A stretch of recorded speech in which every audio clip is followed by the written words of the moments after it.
Hi everybody, welcome to this week's question and answer video. This is my second time recording, so I just had a disaster happen and deleted the first one. So we're going to do this again. It's hard to do it again because I don't really remember what I said, what I didn't say, things like this. But I'll try my best. So this is a question and answer video I do every single Monday. You guys ask questions down below in the comment section. Come back the next week and hear my answer. Let me know what you think, okay? Let me know if I understood your question, you understand my answer. Keep building on it if you have more questions about the same thing, okay? I recommend something every single week to help us heal from emotional trauma. What I'm going to do is tell you some of the biggest things. Last week I asked you guys what helped you the most, and thank you very much for your responses. Lots of good stuff. You guys who watch my videos, always go down the comment section and read the comments. Lots of beneficial information to help you, or just something to relate to. So this week, I'm just going to tell you a bunch of things I've learned that really, really helps healing from trauma. And the first one, as you probably know, is talk. We've got to talk. I'm not going to go off about it, but we have to, okay? Writing also is a great way to understand what happened to us, get more clarity. It's a great form of expression. Acceptance. A lot of things we have to start accepting we don't have control over, like our past. Could it have worked if I did this? Could I have been better? Is it really all my fault? That's why we need to talk, okay? But we have to accept that the relationship is over and it doesn't matter what we could have done or should have done, okay? Just something we need to learn what to do next time better. Creativity. Being creative really unlocks our brain to allow us to heal from trauma, whether it's artwork or gardening. Rory's favorite. I love to garden too. I think it's great to take care of something, to care for things, to raise things, watch things grow because of what you're doing. So caring for pets and caring for plants, trees, and flowers really, really help. Cooking. Cooking is one of the top things we can do to heal from emotional trauma, believe it or not. And none of these are in particular order. Self-care. Self-care. Taking better care of ourselves, our bodies, our mouths, our teeth, our hands, our feet, our legs, everything. And I'll get more specific. Pursuing self-interest. We tend to lose interest in our life, amongst other things, in toxic relationships. Now the focus is on us. Start finding things that interest you and start pursuing them. Increase self-awareness and start being way more mindful of what you're doing and how it affects you and others. Meditation, huge. Breathing techniques. Light exercise. Exercise will reduce our stress chemicals for anxiety and better sleep, but too much raises them again, especially at night. Have a good support system of family, friends, professionals, and groups. Other groups of people have gone through what you've experienced what you've experienced. Different stages of their healing. And sleep. Sleep is huge. Sleep is one of the only major times that our brain can repair itself from trauma. And if we need them, medications. Hopefully it's not your first resort. You try and figure out other things you can do before you take medications, but if we need them, we need them. Okay? Those are some of the major things that will help us heal from emotional trauma. Any other suggestions you guys have, please make them down below. Thank you. So let's get into the questions that I've already answered, but I'm going to answer them again. Daryl from Vancouver. Hi, Daryl. I'm doing much better, but still mourn the loss of my ex-fiance who cheated and monkey branched to her ex. Awful. Betrayal is just one of the worst things to do to another person, isn't it? When we trust someone. I don't know how people repair that, couples. I really don't. You have helped me immensely to digest my reality of who she really is, and that I still need time to grieve it all. I'm still having extreme rumination and fight the urge to feel like there's some sort of future with her. All of her behaviors are typical of a quiet borderline, but I truly felt we had something real. Well, you had something real. Maybe it wasn't completely what you thought it was. I guess reality. But it really happened. You have real feelings. These are just feelings, though, and I know she really didn't value anything we experienced. So many things trigger me and have me question if I could have done anything different for her. To not have done any of this and fall back into a relationship where she was never cared for and know there's no future in. Her behavior is so bizarre, irrational, and heartless to me, And after 4 months of no contact, I truly understand she never cared about me and used and exploited me. Apologies for this rant, but I feel amazing some days and relapse hard on others. I fight the urge to break no contact, but remind myself of her lying and cheating. I'm really sorry, Daryl. I'm sorry. Big comment here. You have a lot to say. Keep talking. Keep saying this stuff. Ruminating and these doubts of ourselves. We need to attack them. Open them up. Talk about them and write things down and stuff like this. Whatever helps. We can't ignore them. We can't ignore rumination. We can't ignore not understanding our experiences, not quite knowing what happened, trauma. We need to make sense of it. We need to accept what we can't control. You can't change the past, but we can make some sense out of it and definitely learn from it for the future. Okay, Daryl? So awful. I don't know. I mean, betrayal is just awful. To gain someone's trust and just totally hurt them is awful on purpose, you know? Cheating's on purpose. There's no accidental cheating. And I don't know how couples recuperate from that. I've experienced it. I've had people cheat on me, and we kept going. And yeah, I didn't feel secure in that relationship ever again. More than once. It's happened. More relationships than just once. Hi, David Rory from Ohio still. Hi, Rory. Can you please talk about collective bigotry? As I understand it, during smear campaigns or online bullying, they protect themselves by diminishing you. What an act of cowardice. That's exactly what stalkers do. Thanks, David. Yeah, I've never heard of the term collective bigotry, but it's really the groupthink, group mentality. I don't want to do anything that the group doesn't do, and I'll just go along with the group no matter what. I mean, you kind of have to, right? No, you can stand up or leave the group and not support things that you wouldn't support on your own. You know, when you support somebody attacking others, talking bad about them, trying to ruin their life, you're responsible, just as they are. Actually, in this country, by law, if you're supporting someone and sharing and doing things and making videos about them and stalking them and all this stuff too, you're responsible for everything the group does. No more acting alone, we're acting together. Great way. I mean, it's a way we create secondary psychopaths, really. You call it collective bigotry. Bigotry is hate. You only hate people because you hate yourself, period. People that attack other people, they're obsessed, they have no life, they hate themselves, and they believe they're bad people, and they instead of becoming better people, they want to make other people bad. And they want attention, they want adoration, narcissistic as hell. And then they want to be a hero for taking down a bad person. Well, I'd love to know how people judge how people are bad. We've all done bad things. To sit there and point at another person, it's you. The spotlight goes on to the person with the claims, not what they're targeting. No, anyone that targets somebody, doesn't matter what your reason is. I know every piece of shit has a reason for being a piece of shit. Yeah, they all have reasons. Doesn't matter. Still a piece of shit. And you have a reason. Great. I don't need a reason to treat people badly. Yeah, I've met a ton of extreme toxic people who do very bad things to others. I don't need to say their names. I don't need to talk about them. I don't need to make videos and take them down and attack them. That's just gross. And it only says how you feel about yourself. Pretty pathetic. You have no life that you need that much of attention. But yeah, bigotry is hate. So they hate on people. Yeah. And it just means they hate themselves. If you love yourself, you can't hate people. Period. You just can't. Notice how some of you guys don't even hate your abuser. That's good. You must love yourself. A lot of you guys even have compassion for them. Beautiful. Maybe you have self-compassion. Thanks, Rory. Let me know what you think or what you mean by maybe expand on that.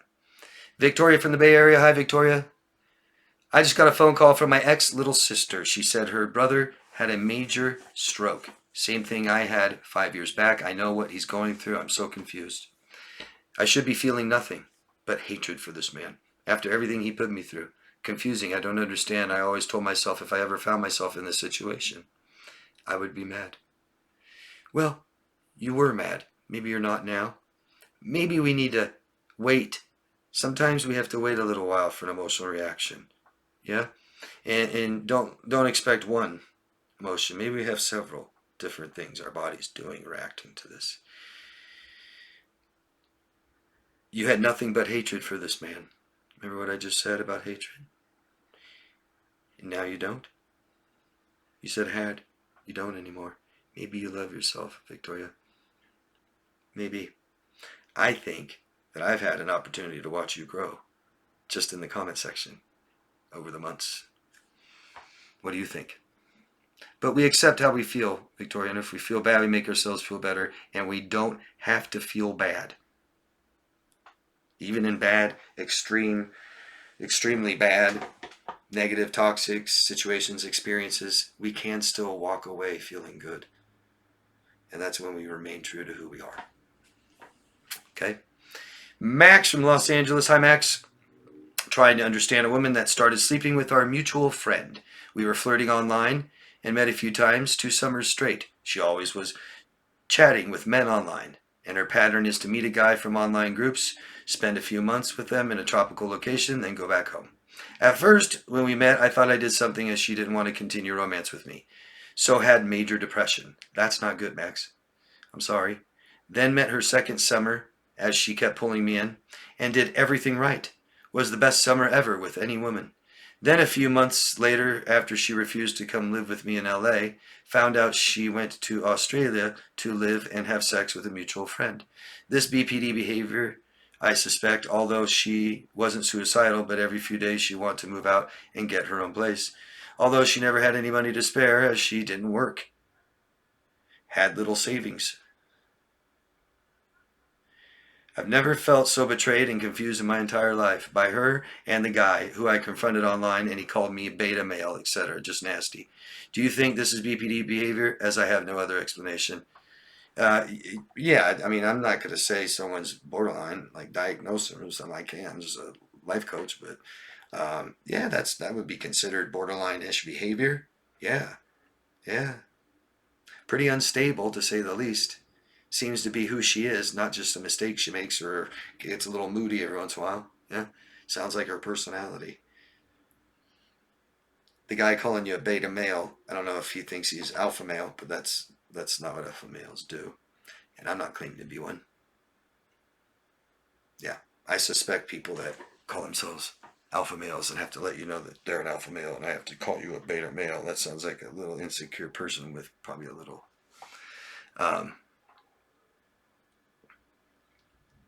you said, I don't know if this matters, but you said, here, dun, dun, dun. You said something to the effect of, you think she's BPD, but she's not suicidal. She doesn't have to be. It's you don't have to hit every single trait to have a disorder. It's a certain amount of traits. That's one of the least I hear of. If I think it's 5 out of 9 someone has to have, and we're all on that spectrum. We all could have 1 or 2 maybe, but it's 5 out of 9. So that's the least one I've seen that they're really suicidal. If that matters to you, I hope I answered your question, Daryl. Is this BPD behavior? Yeah, doesn't mean she has it. A lot of people behave like borderlines and they don't have it, like drug addicts. Jeez, hardcore drug addicts, man. They're like intensive borderlines, at least when they're high. That's why doctors can't diagnose people on drugs. Let me know if I answered your question, Daryl. I'm really sorry about your experience. I'm sorry you were betrayed so badly. Don't know who this is and don't know where you are. Let us know where you're located. I love that, by the way, if I didn't say that. See, I can't remember if I said that or not in the beginning. I don't think so. Let us know where you guys are located, please. So this is Lovely Day W7FD. Hi, David. Hello. Rumors are created by haters, spread by fools, and accepted by idiots. I've heard that somewhere before. It's perfect. That's what I tell myself. My spear campaign is amazing, never end.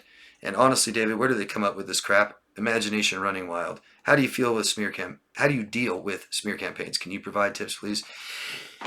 It's a tough one. You're not in control of them. And a lot of countries, a lot of states, even just harassment is illegal. And so you can take criminal, um, go the criminal route. You can file police reports and talk to the police. If they won't help you, you can hire a lawyer to force them to help you. And you can take the civil route and sue them. Usually it's not worth your time or money because these people are always broke. Yeah, that's something extremely in common with obsessed smear campaign people that smear others. They have no life. Obsession comes from no life.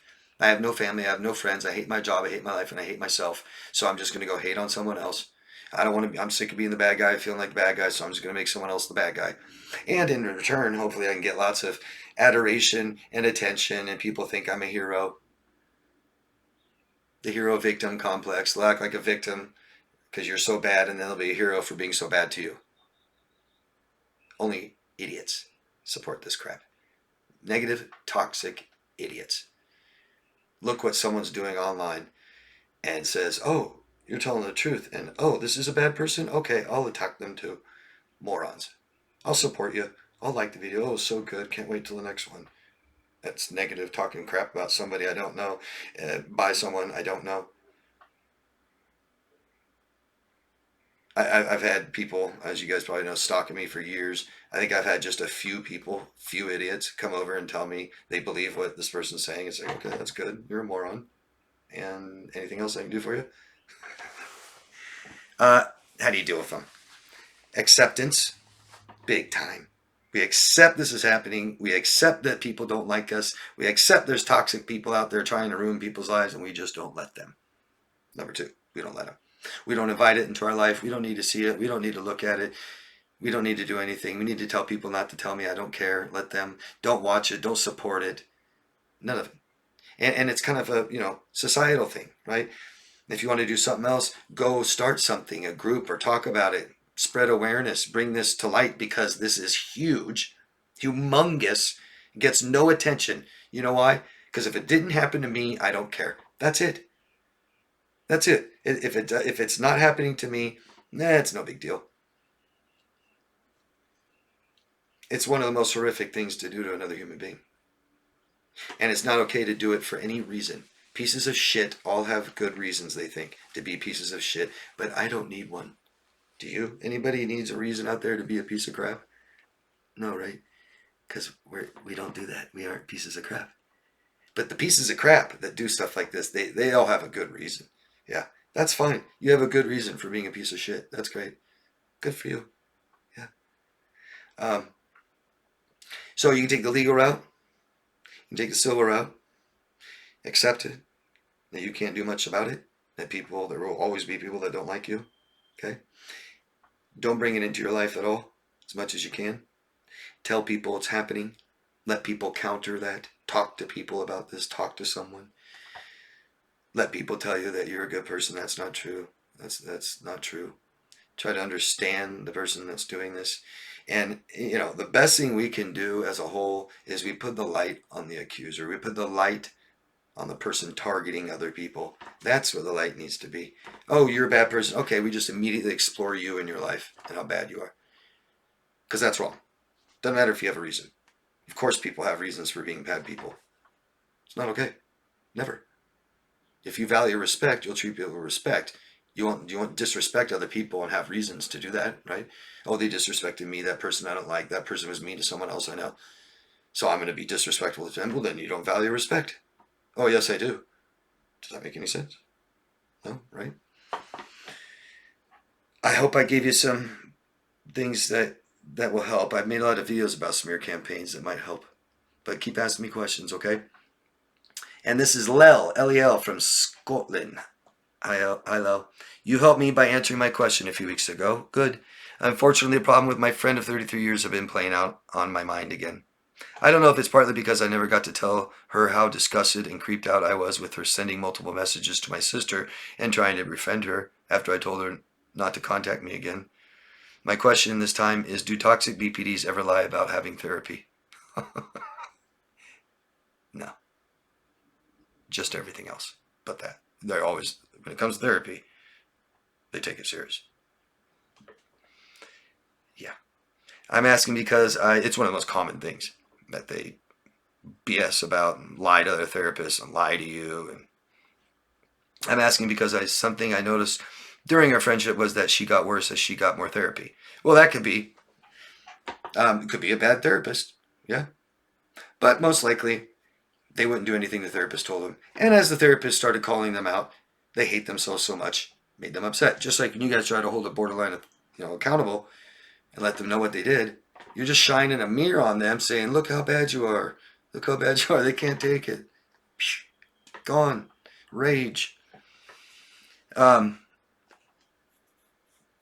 She started calling herself an empath and said that her therapist told her she didn't actually have BPD but had PTSD instead. Well, I can't argue that. I don't know. That's what the therapist said.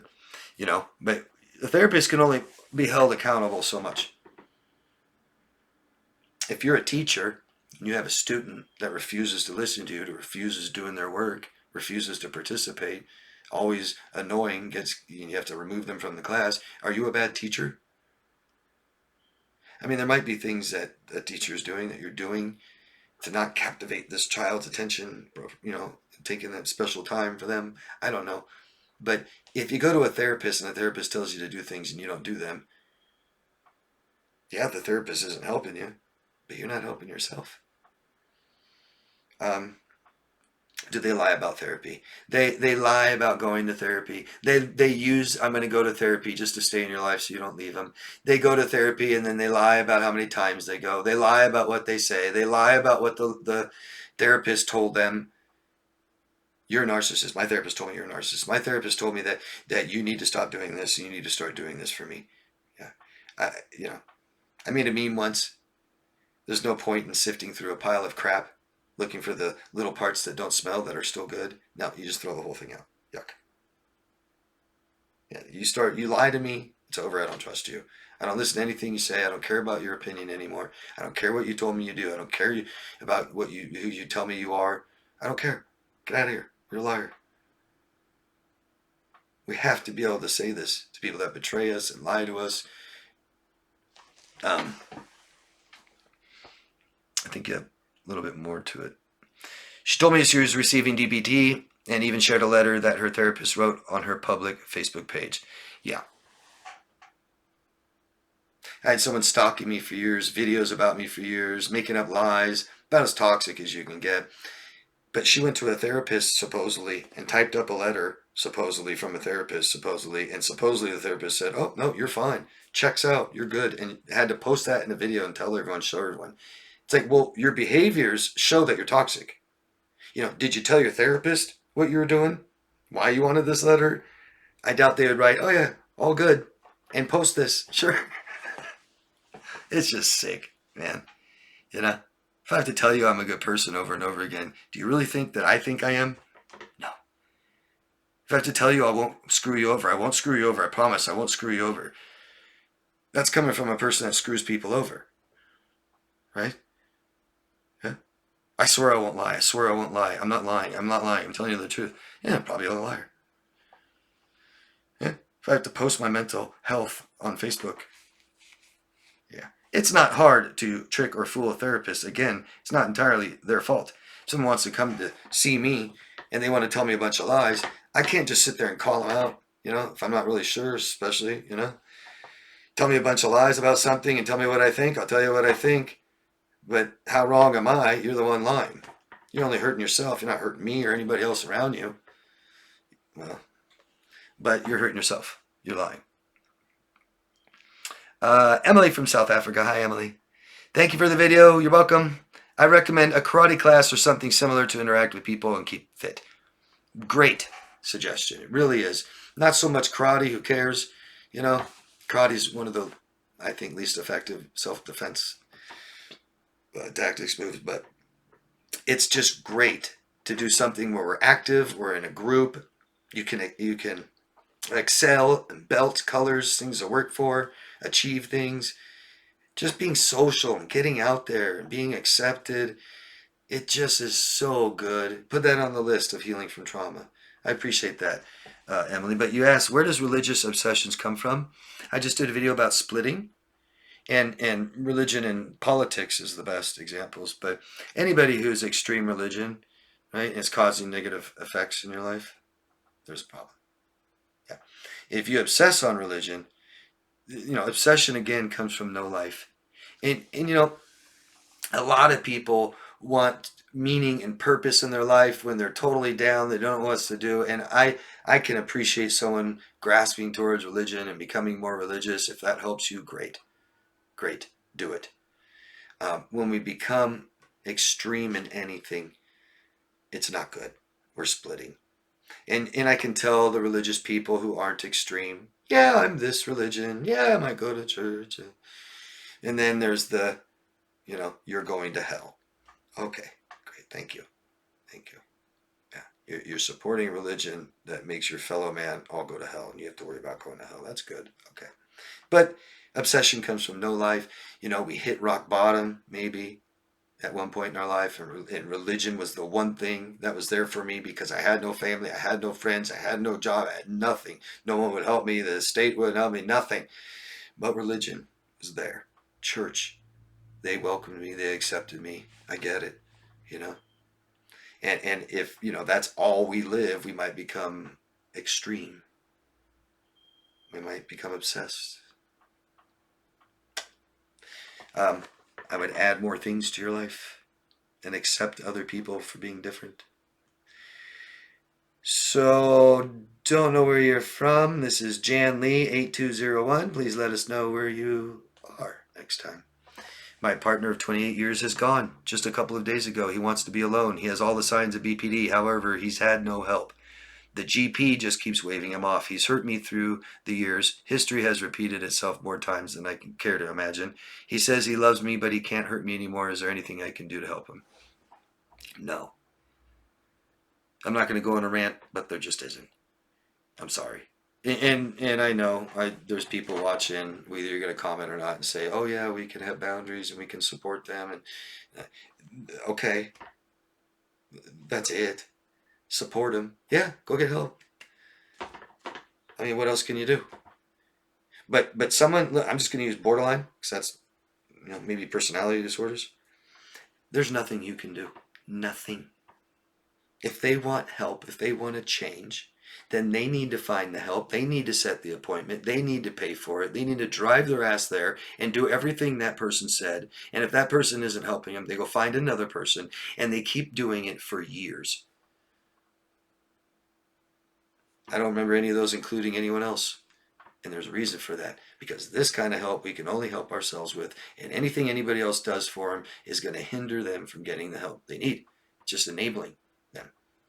I think anyone in an untreated, toxic borderline who neglects or abuses or exploits people, anyone in their life is simply enabling them. There's only one thing I've learned that helps people make the biggest changes in their life. Loss or threat of loss. Honey, after 28 years, I'm leaving. I'm leaving you. Okay, I'll quit drinking. Well, why didn't you quit drinking all these years when I tried to find you appointments and get you help and get you to go to meetings, and I drove you to meetings and I paid for this and paid for that? That's why. That's why. That's why they didn't get help. But now they're going to because of loss. I want people in my life and I don't want them to leave me. Then get help. Get help. Do it yourself. Make it the most important thing in your entire life. Nothing else matters. How do you force someone to be a self-made millionaire? Because you'll have better luck with that. Can't. When someone wants something bad enough, nothing will stop them. Okay? Hope I was clear. Best thing you could do for him, leave him. Rose. Hi, Rose from the United Kingdom. Question, do you think their only hobby is sex? Well, I guess some people, it's not really a hobby, but he has no interest in going out. Depression. Nothing but complains his wastes his life on others, which is depression. But also, as age is creeping up, does a person with BPD need supply? Like narcs need supply or attention. What does it look like when the BPD person is older, has nothing to do, and supply isn't easy or no supply? Some supply came from work, but recently things have changed, not to his liking. So as mental health declines, especially this kind of severe mental illness, declines and declines and declines, they just get worse. They get sicker. They might get angrier, more abusive. Go to like an old folks home. Some of them are just completely nasty. You know, it's like a person with final stages of dementia. Nasty. Kind of like that. um, and supply. It's like the attention thing. If I was to separate attention between a borderline and a narcissist, the narcissist wants attention, adoration. I'm such a morally great person, so good at this. I'm the best at this, the best at that, number one at everything. Yeah, yeah, yeah. The borderline wants to feel well. They want attention to feel better. What do we tell people who are at the bottom of their life and it's so bad? What do we tell them? Reach out, contact someone. That's the kind of attention they're really seeking. Make me feel well. Look at me like a kid who can't make themselves feel better. Okay? They're called blue light seekers, hospital bed jumpers. Might check themselves in the hospital a lot, might call an ambulance, might call the police on themselves, on you. Help me. That's kind of the difference. Thank you, Rose. You said, not sure if it's just me because you don't have the opportunity to ask others, but do you think the world has changed? It's changing every day, Rose. Since maybe the pandemic as a benchmark, there's a different feeling. People seem different. Values seem to have been confused. Mixed kids on TikTok selling themselves. They are children. No one bats an eye. Well, we're using extremes. Believe me, there's people that bat eyes. Childhood in the last 10 years, I think, is decreasing. Not sure what you mean. It terrifies me. Programs on TV is about women showing whatever to get money or a pretense of love. You know, most of this stuff's always existed. There's used different platforms like the internet, right? What's the oldest profession? Prostitution, right? Now that we have internet, now they're doing it on videos. You know, the what's that called? I can't remember what it's called. The OnlyFans, TikTok, all that crap. TikTok might not exist here in America for very much longer. TikTok is just absolutely disgusting, and not all of it, right? Don't mean to be extreme. Is the world changing? Yes, Rose. You know, maybe for the worse, maybe for the better. I'm just going to say there's beauty out there, there's ugly out there. We kind of base the world on what we're looking at or our past experiences. We have a lot of bad experiences with bad people. We lose the sense of ourself. Our brain takes over and says the world's bad. Really, the sign of depression is I think the world is really bad off. Everyone's so bad. People just don't care. They're just out there hurting each other. No one has respect for mankind, humanity anymore. Children are going to hell. Yeah, that's depression. And that's severe depression. Okay? Severe. That will keep me from staying away from people altogether and staying inside my home and being safe, because that's all your brain cares about. That's it. It doesn't care about connecting with people and feeling good and happy and comfortable. No, alive. Alive and make babies. That's it. That's it. We can't control our environment. We can't control it, but we can choose it, Rose. Okay? If you're being neglected, if you're being abused, if you're being exploited, if you're being traumatized, the world is a bad place. Real bad. But once you get away, once you heal, once you have some healthy relationships and doing what you want, feeling better, the world's pretty beautiful. Okay, Rose? Hope you understand what I'm saying. That's it, guys. That's all the questions. Thank you very much. I hope this one works. Yeah. Let me know what you guys think of my answers. Ask questions down below in the comment section. Give your own experiences, stuff like this, and I'll answer your questions next week. Have a beautiful week, and love yourself first, guys. Thanks. Bye-bye. Nope. Not off yet. Here we go. Bye-bye.